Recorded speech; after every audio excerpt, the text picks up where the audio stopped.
Welcome to Catalyst Creators, where we sit down with groundbreaking authors and innovators who are actively shaping our tomorrow. I'm your host, Kamilah Paden, and together we're bookmarking the future of innovation. Okay, welcome everyone. I am so excited because we have today Atlanta-based author, humorist, speaker, Rob Wilson. Now, Rob is the author of internationally syndicated column on human motivation, The Uncomfort Zone, which runs in more than 400 publications. Now, each month, Rob explores aspects of motivation, innovation, and leadership. So anybody that follows me understands how excited I am to have him on. And he talks about those topics and how to apply them in a business environment. He is the author of the book that we're discussing today, Everyday Innovation, Enjoying Creative Lifestyle for Fun and Fortune. So the money part as well. So welcome, Rob. Thank you for joining us today. Well, thank you for having me. I'm looking forward to this. It should be just a lot of fun. I'm hoping so. Okay. So I always start with the same question. What fundamental question does your book answer? Fundamental question.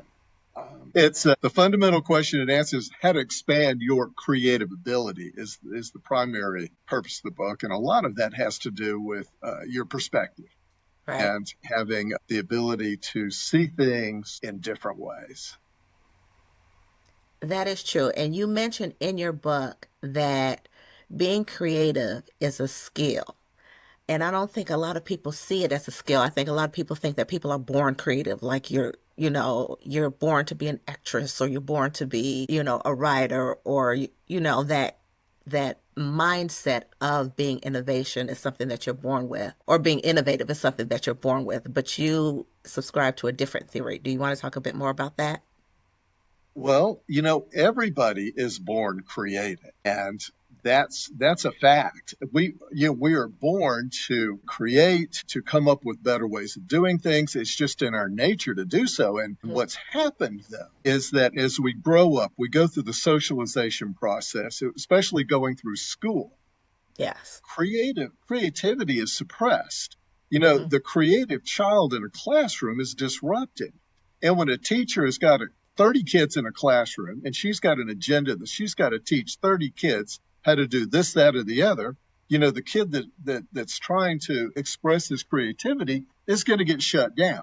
Right. And this happens pretty quickly. And the other kids learn fast. If you open your mouth too much or if you ask too many questions or, you're going to get shut down.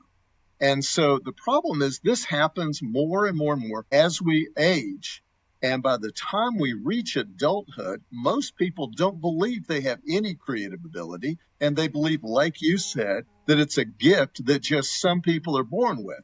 So those people who maintain creativity into adulthood have really bucked the system. And Right. We're renegades. It's fine. We like it that way. yeah, and so it's a great effort to maintain that creativity when so many are telling you not to be. And it's unfortunate, and It is. the school system is not really designed to enhance or encourage creativity, which it should.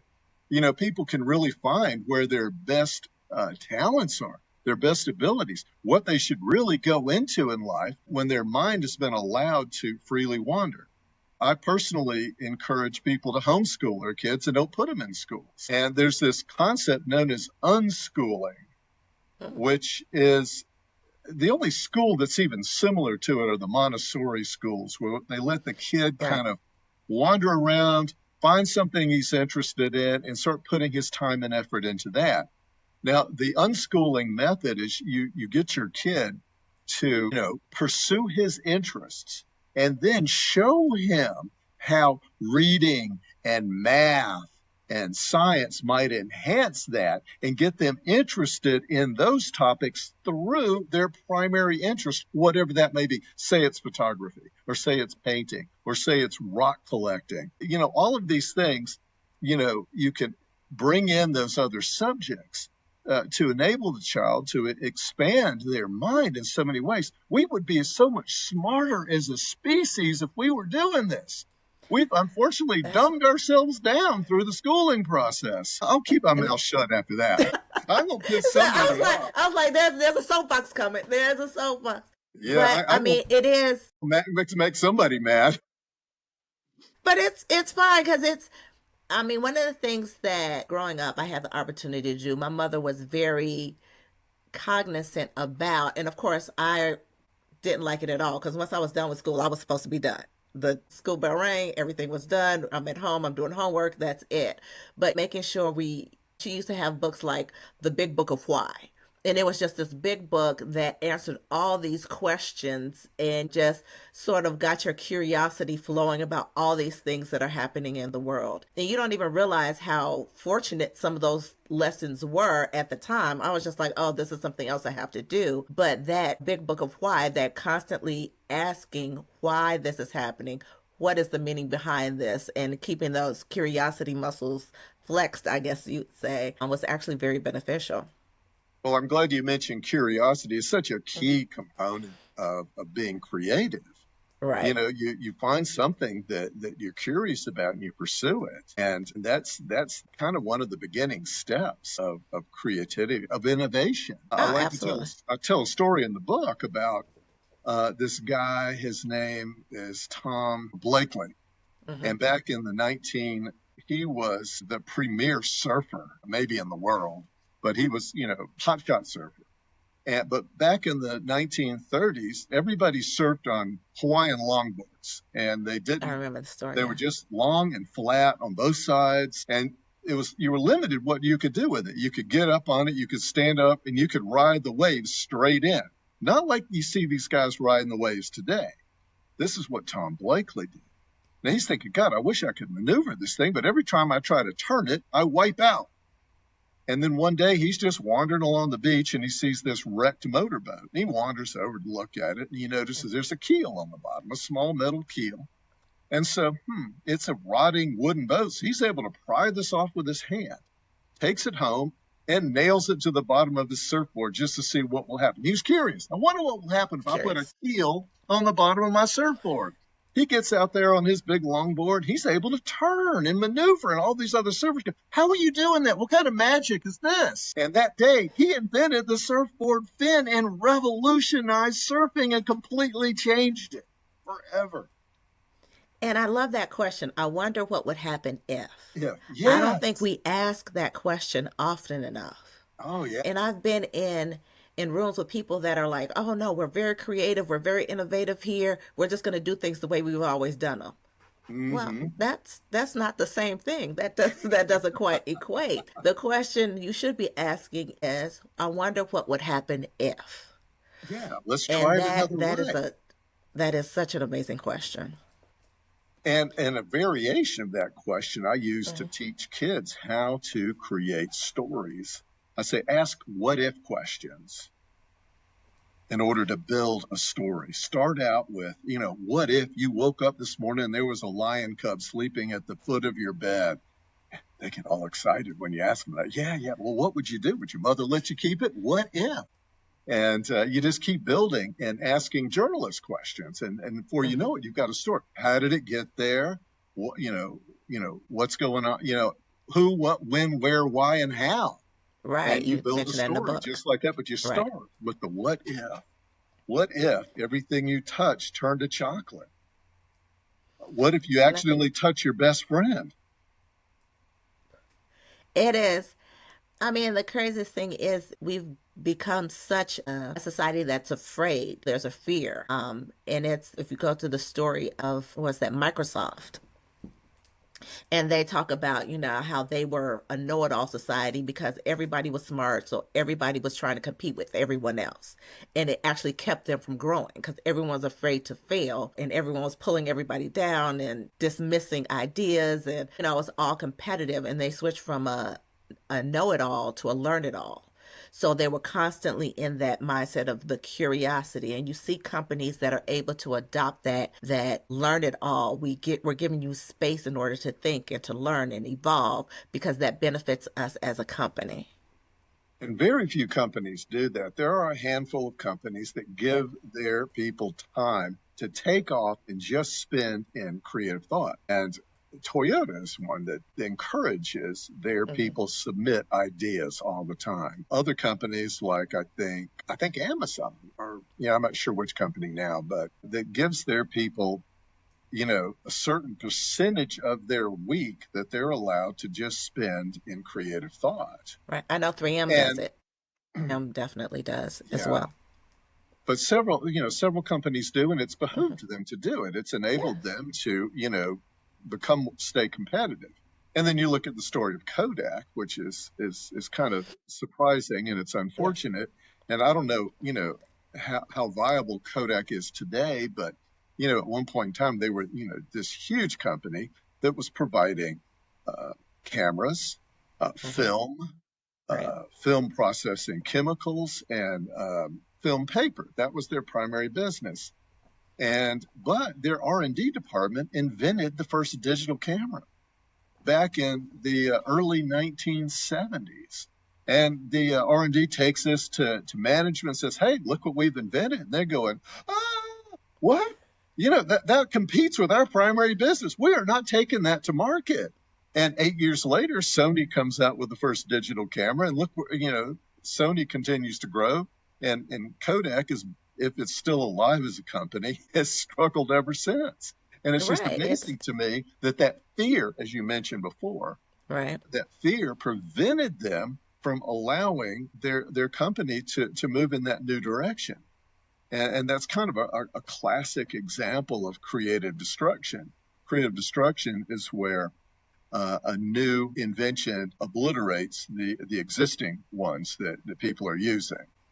And a lot of companies feel that they're so big that that wouldn't happen to them. So they can control the market just based off of their size.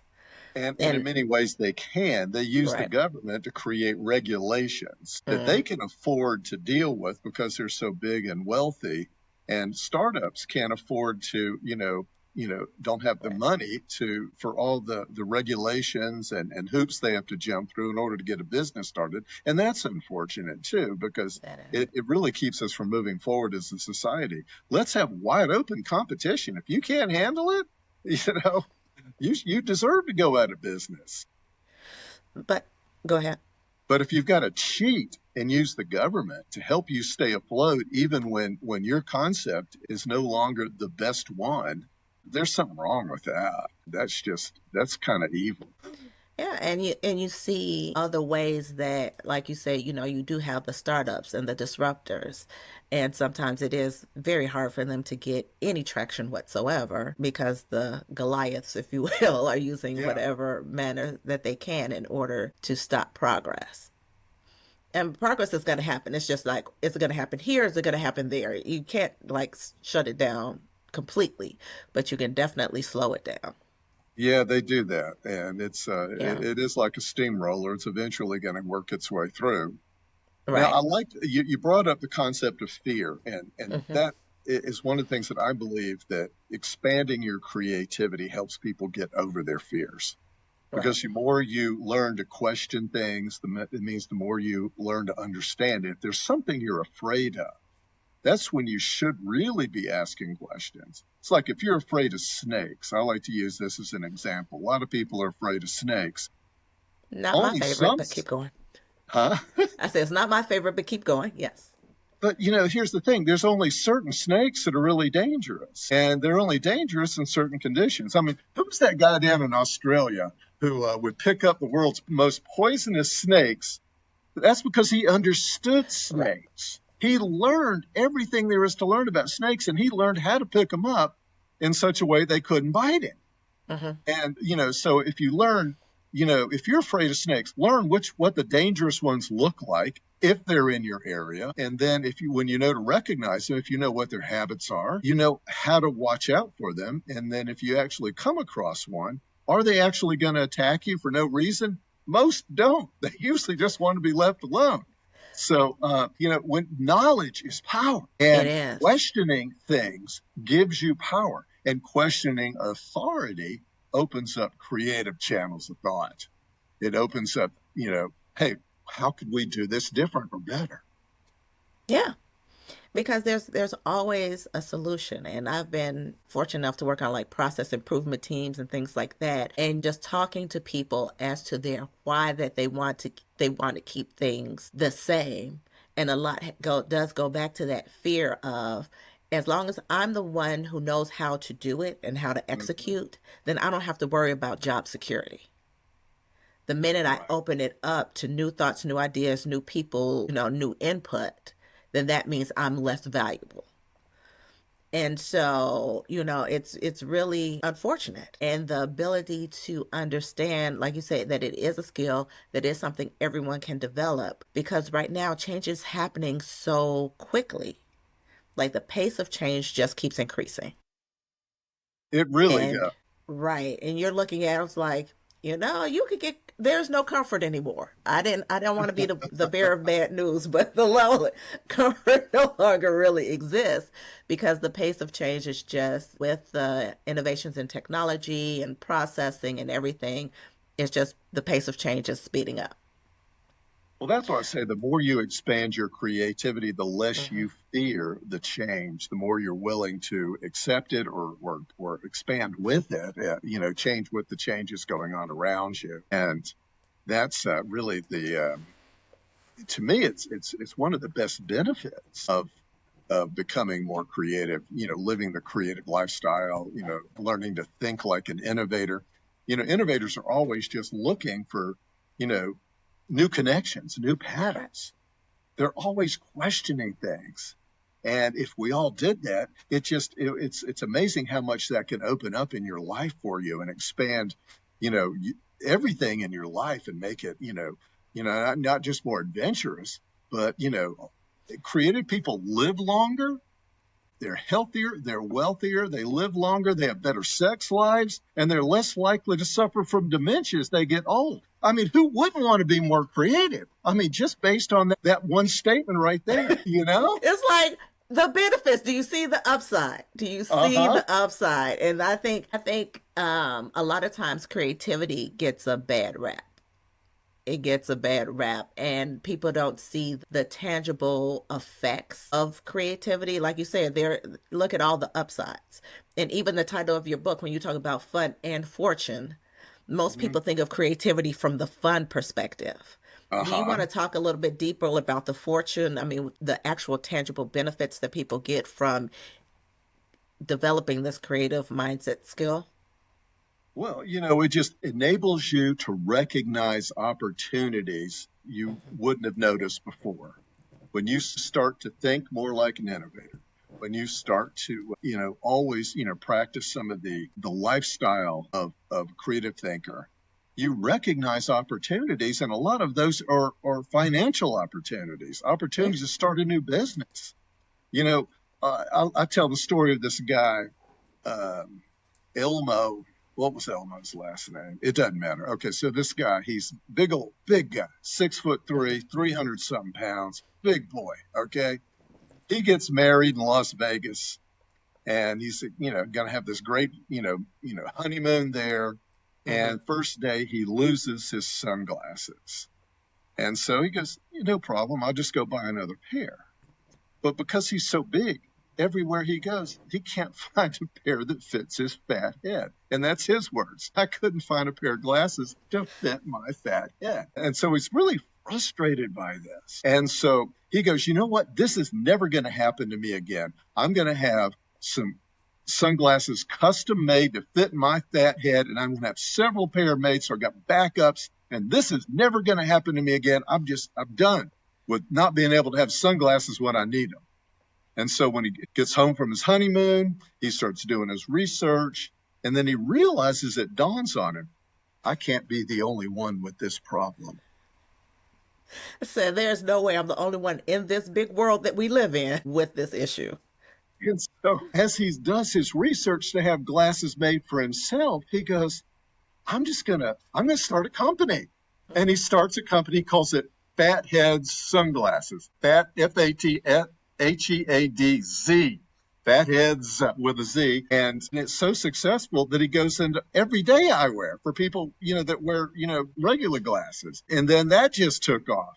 And all of this came because, well, I usually tell the story when people get frustrated, that's a great time to look for opportunity. Right.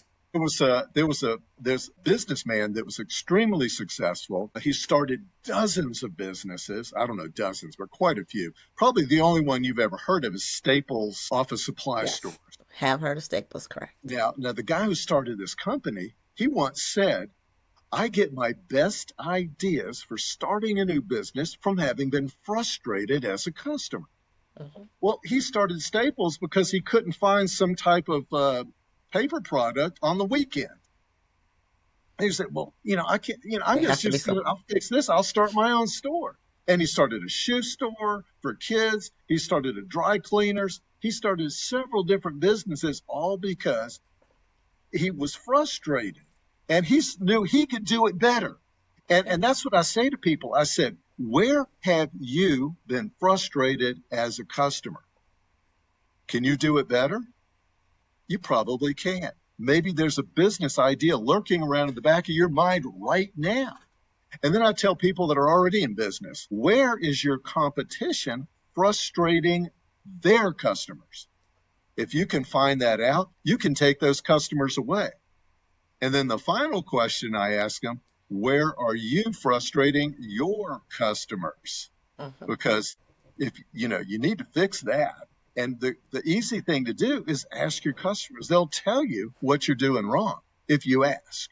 And that's why so many companies do these surveys now. They want to know where they're screwing up so that they can fix it and not lose business. And the thing is, a lot of the research is even easier to do today because people are sharing more, like on social media and everything like that. So when you're looking at, what is your competition doing wrong, you actually have resources that you can go to at least start the research and figure out, okay, well, where are the opportunities in this?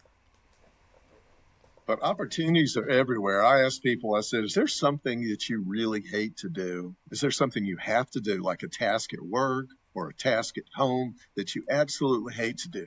I said, if you can identify such a thing, then you're probably not alone in that. You're probably not the only one that hates doing that. If you can come up with a better way of doing that, you might have $1 million idea on your hands. And so whenever you encounter something you dislike doing, start thinking about it. How could this be done in another way? And just for my listeners, I just want you all to know a lot of these stories are in the book. They're definitely in the book, Everyday Innovation. So go pick it up. He's not just sharing with you, on this interview, but they're in Everyday Innovation, which, of course, I geek out about a lot of the things that you say there. Yes, he's putting it up for everyone to see. Okay. So we're going to wrap up, and I'm going to start asking you a few quick response questions. Okay. I'll see if I can make quick answers. Some of them, I mean, let's be honest, some of them are not going to be quick answers. That's. So, what is your personal creative ritual or habit that you can't live without? So, it may be something you wake up every day and do X. What is that habit that you can't live without? A good night's sleep is really one of the best things. And my creativity usually starts when I wake up in the morning before I get out of bed. Yes. That's when I have come up with some of my best ideas, when I'm still in that, I don't know if they call it alpha state or something, when I'm just woken up.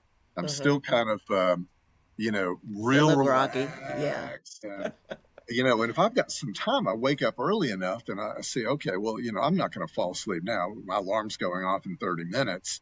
I'll sit there and think about things. And I've written entire speeches that way. I have come up with business ideas. I've come up with ideas for my books, just all sorts of things, article ideas. That to me is the most creative time of the day in many ways. Now, you can force creativity any time of day. Okay. There's techniques, which I call innovation tools, that you can use to stimulate creative thinking on demand. But these are just starters. These are just things until you get into the habit of always doing that. And because eventually creative thinking becomes a mindset, it becomes It a does. lifestyle. And part of that lifestyle is you're exposing yourself to new things all the time. You're always questioning things. And and so, these habits, once you form these, it's second nature. The creativity is just always coming. And I love solving problems. And I'm not talking Yes. about like a Sudoku thing. I mean, I love having a problem where I got to fix something. Something breaks and I've got to figure out how to make it work again.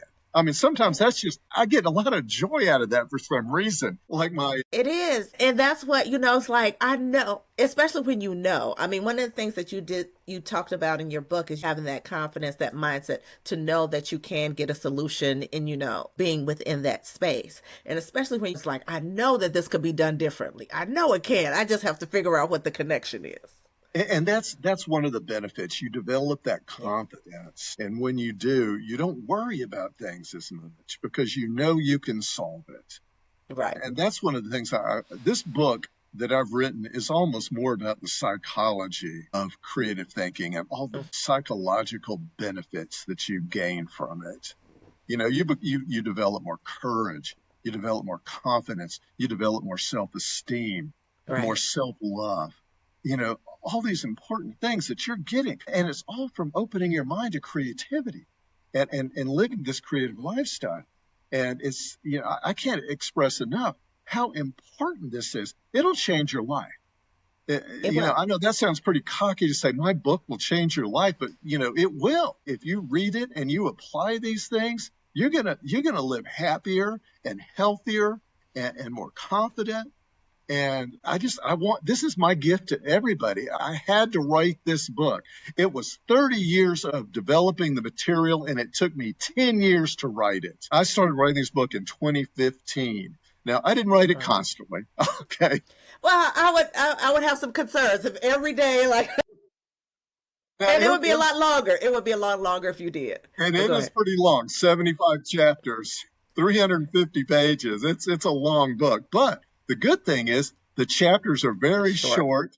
They're easy to read. I tell lots of fun stories and you can skip around. You don't have to read it straight through. I tell people, I said, go to the table of contents, read through that. And if you see something that sounds interesting to you, start there. Now, I think personally that you would do best if you started at the beginning and went through it, but you don't have to. I wrote the book in You don't such a have way to. that every chapter stands alone. And, you can read it exactly that way. And there's humor in there. You're going to be entertained by it. Right. You're going to love this book. I loved writing it. And I just wanted so many people to have the experience that I have had because it has been so beneficial to me. And I want everyone to have that. I really do. Okay. So I think we're going to go ahead. Well, it's time, actually, time from a time perspective, it's time for us to go ahead and wrap things up. So I definitely want to thank you for joining me on the Catalyst Creator Podcast. If you have anything else to say, to the audience before we sign off, I want to give you probably 30 seconds to go ahead and share. Well, just simply, go to Amazon, buy my book, write a review for me if you love it. Important. And Yes. the title of the book is, this is probably going to be backwards, right? Everyday Every day Innovation. we can Yes, see. that's Yep. No, backwards. it's great. Um, No, it enjoy. works. Oh, it works. Okay. Yes. Enjoying the creative lifestyle for fun and fortune, a practical guide to expanding your creativity. Also, I write a monthly column for a number of publications, but my primary one is Psychology Today. It's called The Main Ingredient. Lately, I've been writing about courage because I just feel like that's such an important topic today, and creativity will help you develop a lot of courage. And so enjoy my column as well. I write, you don't make a lot of money as a writer. You do this because you love it and you want to give the gift of what you've learned to other people. Right. And so that's what I'm doing is I try to share the things that I have learned that I have had to go through. And Okay. maybe I can save you some trouble and not having to go through it. He's giving you a shortcut. That's what he's giving you, the shortcut. So, again, thank you so much. Thank you, everybody, for tuning in, and we will see you next time. Thank you for having me. It's been a pleasure.